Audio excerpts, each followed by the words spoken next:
किताब में भी लिखा है, कुरान में भी लिखा है, हम अपने हक पे शहीद हो जाएंगे, सड़कों पे खून उतरेगा। हम अपना हक लेकर रिपोर्ट सबमिट नहीं किया गया है और एक हफ्ता आपको दे रहे हैं। अगर एक हफ्ते के अंदर अंदर ये रिपोर्ट पब्लिक डोमेन में नहीं आएंगे, हम सड़कों पे उतरेंगे। आपके बड़गाम में 5 बेटे लगे हुए हैं, एक ही परिवार के 9, एक ही गांव के 150। जम्मू इतना बड़ा डिस्ट्रिक्ट है, वहां पे खाली 12 स्टेशन। जो पुलवामा है वहां पे पेपर लीकेज हुई, श्रीनगर के अंदर फायर स्टेशन में पेपर लीकेज हुई है, इसमें करीबन 90 करोड़ का घोटाला नहीं है। हम मरेंगे मिटेंगे, अपना हक लेकर रहेंगे। एक ही घर के 9 अफराद फायर एंड इमरजेंसी के डिपार्टमेंट में रिक्रूट हुए हैं। 2020 में फायर एंड इमरजेंसी का लिस्ट मंजर आम आया है, जिसमें कहा जा रहा है कि सबसे बड़ी धांधली हुई है। पिछले कई सालों से ये फायर एंड इमरजेंसी के एस्पिरेंट्स एहतजाज करते हैं और आपको दिखाना चाहूंगा कि एक घर के 9 अफराद, दूसरे घर के 4, और ये जो भी है जो लिस्ट आप देख रहे हैं, इसमें कहा जा रहा है कि सारे जो है सारे रिश्वत भरी है और उसके बाद जो है ये लोग इस डिपार्टमेंट में एडजस्ट हुए हैं। आपको बताएं कि हालांकि बहुत सारे एग्जाम्स हुए हैं 370 खत्म होने के बाद, लेकिन ये पहला एग्जाम है जिसमें कहा जा रहा है कि धांधली हुई है। यहाँ के इन एस्पिरेंट से बात करेंगे और जानने की कोशिश करेंगे कि क्या कुछ ये लोग कहते हैं। कि आज पिछले कई महीनों से आप श्रीनगर में एहतजाज कर रहे हैं, क्या लग रहा है कि एहतजाज से आपका मसला हल होगा? देखिए सर, पहले हमको आपको ताई दिल से आपको शुक्रिया अदा करते हैं कि आपने कीमती समय हमें दे दिया है। पिछले 2 सालों से हम प्रोटेस्ट करते आ रहे हैं। रिसेंटली हमने माह रमज़ान का पाक महीना जम्मू में बिताया और हिंदू भाइयों ने नवरात्रि वहाँ पे बिताई, और रविंद्र रैना हमारे पास आ गया वहाँ पे और उसने कहा कि आप अपने घरों में चले जाएंगे और 10 दिन के अंदर अंदर पब्लिक डोमेन में रिपोर्ट आएगा। हम चाहते हैं कि जो गवर्नर साहब ने इस पर कमेटी गठन की है, 3 मेंबर कमेटी, वही कमेटी जो FWS जल शक्ति में बिठाई है, उनको यहाँ पे 1 महीना टाइम पीरियड दिया गया है। लेकिन अनफॉर्चुनेटली ये कहना पड़ता है 4था महीना हो रहा है, 5वां महीना हो रहा है, लेकिन कमेटी अभी तक टस से मस नहीं हो रही है। मैं 5 बार अरुण मेहता साहब से भी मिला हूं, गवर्नर साहब से मैं 2 बार मिला हूं, एडिशनल सेक्रेटरी होम से मैं 2 बार मिला हूं, और वो सारे कह रहे हैं कि ये बहुत बड़ा भ्रष्टाचार है। और गवर्नर साहब ने मेरे सामने कहा कि फैमिली स्कैम बड़गाम का मेरे पास पहुंच गया है। अब मैंने इसमें कमेटी गठन की है, मैं उसको अगर वो जरा से कहेगी इसमें स्कैम है तो मैं इसको कैंसिल कर दूंगा और स्क्रैप कर दूंगा। हम रिसेंटली रविंद्र रैना साहब से भी मिले, उसने कहा कि CBI की जांच होनी चाहिए। हम उसके बाद जो बीजेपी का स्पोक्स पर्सन मिस्टर अभिनव शर्मा एडवोकेट, उसने भी कहा कि ये बहुत बड़ा भ्रष्टाचार है, CBI की जांच होनी चाहिए। कविंदर गुप्ता जो भाजपा के पर्सन है, उसने भी कहा कि CBI की जांच होनी चाहिए। हर एक जो नेता, चाहे फारूक अब्दुल्ला, चाहे महबूबा मुफ्ती, हर एक पॉलिटिकल पार्टीज ने कहा, एक्सेप्ट किया कि ये बहुत बड़ा भ्रष्टाचार है। उन्होंने और ट्वीट भी किया है अपने हैंडल से कि ये बहुत बड़ा भ्रष्टाचार है, उनको इंसाफ दीजिए। हम चाहते हैं, आज हमारा यही मुद्दा है कि जो कमेटी इस पर गठन किया, अगर इनको 1 महीना दिया गया, 5वां महीना चल रहा है, ऊपर से जो CBI का काम था, एंटी करप्शन वालों का काम था, NIA का काम था, वो खुद हम एस्पिरेंटों ने काम किया है, तो हमें इंसाफ दीजिए। ऊपर से हम तो वेलकम करते हैं, उन्होंने G20 समिट जम्मू कश्मीर में रखी है, गुलमर्ग में रखी है, हम उसके लिए मतलब बहुत खुश है कि हमारे जम्मू कश्मीर में एक स्टेट उन्होंने चुनी यहाँ पे की। लेकिन खुदारा मुझे LG साहब कहिए और चीफ अरुण मेहता साहब खुदारा कहिए, उनसे आप अगर 20 देश यहाँ पे आने वाले, उनको आप झूठ क्यों बोल रहे हैं? हमें मिला ये उनसे, हम उनको बताएंगे कि हमारे जम्मू कश्मीर में हो क्या रहा है पिछले 10 सालों से।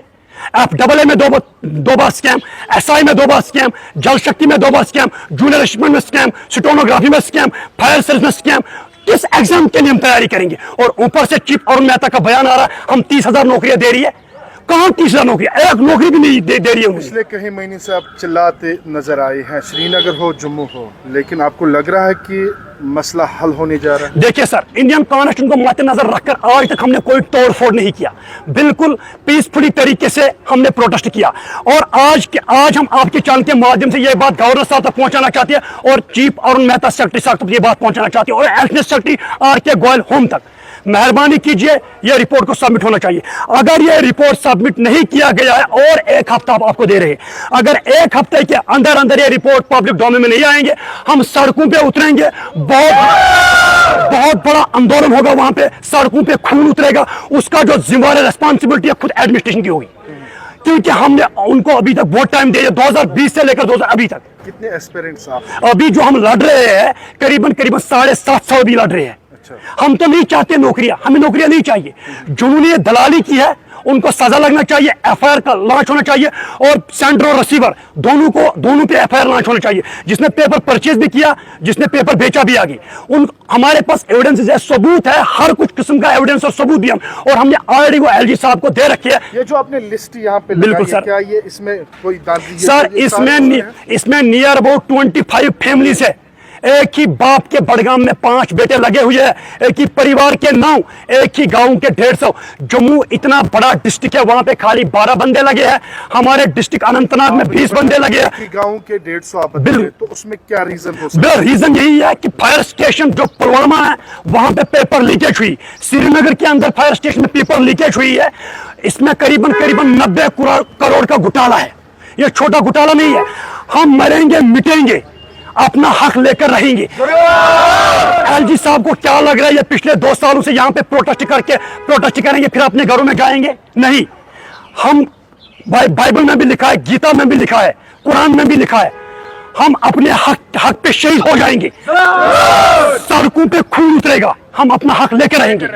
क्योंकि अगर हम आज इस स्कैम के खिलाफ नहीं आवाज उठाएंगे, कल हमारे बच्चे होंगे, उनका भविष्य, उनका फ्यूचर भी तबाह और बर्बाद हो जाएगा। क्या लग रहा है आपको? हम 2019 के बाद बिल्कुल जिस तरीके से नारा दिया गया कि सबको अब साथ चल के सब ठीक हो जाएगा, क्या लग रहा है आपको? बिल्कुल सर, ये आश्वासन दे रहे हैं भाजपा। अगर यहाँ पे 370 उन्होंने आर्टिकल यहाँ पे रिवोक किया है और उन्होंने कहा भाजपा ने कि यहाँ पे बड़े बड़े भ्रष्टाचार हो रहे हैं, करप्शन हो रहे हैं, अब वो नहीं होंगे। हमें लग रहा है ये स्टेट ही ठीक थी। जब से यूटी बन गई तब से स्कैम पे स्कैम ही नजर आ रहे हैं। और ऊपर से भाजपा ने यह कहा कि यहाँ उन्हें 35A और 370 आर्टिकल यहाँ पे एब्रोगेट किया है। उन्हें कहा कोई भ्रष्टाचार नहीं होगा, लेकिन 370 आर्टिकल खोने के बाद पहला लिस्ट मंजर आम पर है फायर एंड इमरजेंसी स्कैम। इसको फादर ऑफ ऑल स्कैम्स भी कहता है, इसको मदर ऑफ ऑल स्कैम्स भी कहा जाता है। क्योंकि मतलब हम 2020 से आज तक लड़ते आ रहे हैं। हम चाहते हैं अगर आप लोगों ने इसमें कमेटी गठन किया, एलजी साहब ने कमेटी गठन किया, रिपोर्ट सबमिट करो, हम देखेंगे आप रिपोर्ट में लिखेंगे क्या। उसके बाद हम आपके रिपोर्ट को चैलेंज करेंगे सुप्रीम कोर्ट के अंदर, क्योंकि हमारे पास वो एविडेंसेस आए हैं, हमारे पास इतने सारे एविडेंसेस हैं। अगर वो पब्लिक डोमेन में लाएंगे, जम्मू कश्मीर या एलजी एडमिनिस्ट्रेशन का है जो, वो बिल्कुल खत्म हो जाएगा उन पे। हम लास्ट पे आपके चैनल के माध्यम से ये कहना चाहते हैं, एलजी साहब को मोतिबाना गुजारिश करते हैं कि रिपोर्ट को पब्लिक डोमेन में लाइए। हकदारों को हक मिलना चाहिए, मेरिटोरियस कैंडिडेट को हक मिलना चाहिए। अगर 1 हफ्ते के अंदर अंदर ऐसा नहीं होगा, बहुत बड़ा आंदोलन जम्मू कश्मीर में होने वाला है। ऑल पार्टीज हमारे साथ होंगे। जम्मू कश्मीर का हर एक बच्चा जवान हमारे साथ नजर, यहाँ पे देखोगे हमारे माँ बाप भी, सब पेरेंट्स। हम चाहते हैं कि हमें इंसाफ दीजिए। We want justice after that CBI inquiry and NIA inquiry.